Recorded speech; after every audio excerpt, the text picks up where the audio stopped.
Alright guys, welcome back. So, I got that D17 motor hanging on the cherry picker.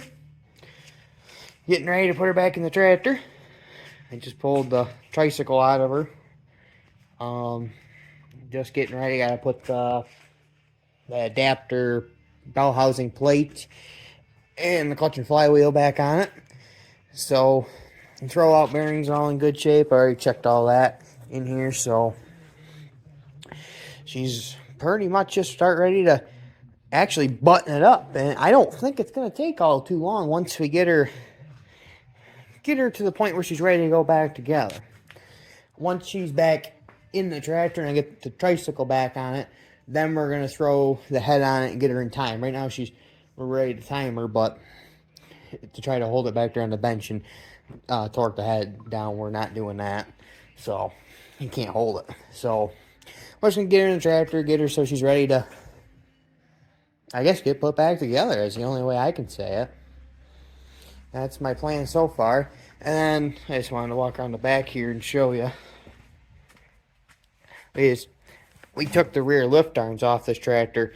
When we did, I had to put that piece of cardboard, so try to keep some dirt and stuff out of it. Don't know how much it helped, but to make a pulling weight bracket plus the drawbar, make that a little bit better, the actual hitch itself. So see what we can make up there. That's going to be the only thing I've noticed with these D series, and my 19's the same way, is versus the 45s.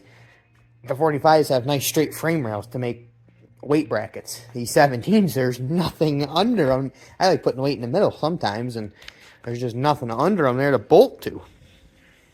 So they're just more, they're newer, you know what I mean? Not that I'm complaining. This is the only reason I want to pull the 17 is power director give herself the lower gear versus the 45s, and they have the bigger clutch in them.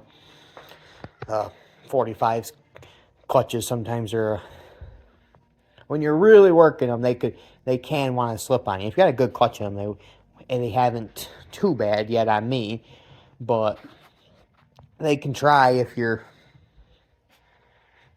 don't got the best clutch in them, I guess I should try to say here. So, well, I gotta get the adapter bell housing on there, and then clutch, flywheel, get that aligned, and slide her in there and see what we're gonna do. And then I also I forgot to mention this. When we had it on the bench sideways, we didn't want to put the front bracket on there, so we just bolted it tight with some washers. I gotta put that for the front support. And other than that, she's ready to get bolted back in, I guess. Alright guys, so got the motor hanging in it. I got the clutch lined up just by eyeballing it first try. I guess it's what you call lucky, maybe? I don't know. Got it in there first try. Lucky. But I ended up pulling this frame rail off. Just make it a little easier. I got to pop these couple washers and these bolts out. Get that front, there you go, that front bracket there in there. And then the steering shaft, I want to get back in it. I got to get back in it, excuse me.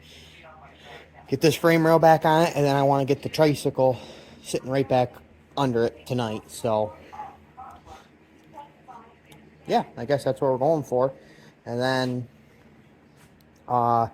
get the head back on her, get her adjusted. She's, like I said earlier, she's ready to time as it is. And it's going to go back together faster than they come apart, it seems like. But it's going to just put back together and just be right this time. Brand new motor. So, alright, so I got the front end in it. Frame rails on it. But do you notice anything right in the front of the motor? I forgot to put the crank pulley on it, so I'm going to be pulling the front end back loose anyways, because it obviously ain't going to fit in there. That was my own bad. But other than that, everything's going back together. I got all the power steering lines right back around. They're all on there, all threaded in nice. So everything is going back together really nice. But I just want to give you just a, showing what I'm doing with this D17, an update, I guess, here. And, yeah, it's going to go back together. And it's going to be, it'll be pulling this summer. I want to obviously get it all painted, though. Because my hood panels, for some reason, when the guy I got it from before, the guy he got it from before, they switched hood panels somehow. I don't know for sure, but the hood panels are different color than the nose cone and the gas tank. So I want to just get her all painted so she's matched my color. I already got the decal kit here. We ordered a couple decal kits and ordered this one with it. So I got other tires. These are just 13.6s I have on just to roll around right now.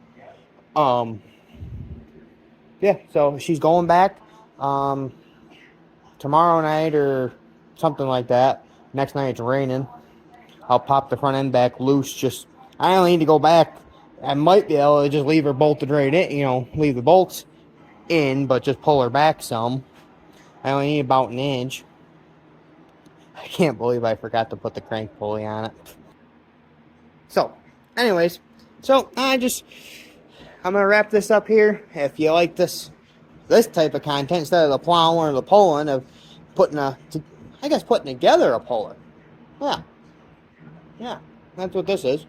This ain't a usable tractor anymore. This is just a plain puller. So, well, I'd appreciate it if you subscribe to me, give me a like, left a comment if there's something you want to talk about. Yeah, I guess. Have a good one, guys. Thanks for tuning in.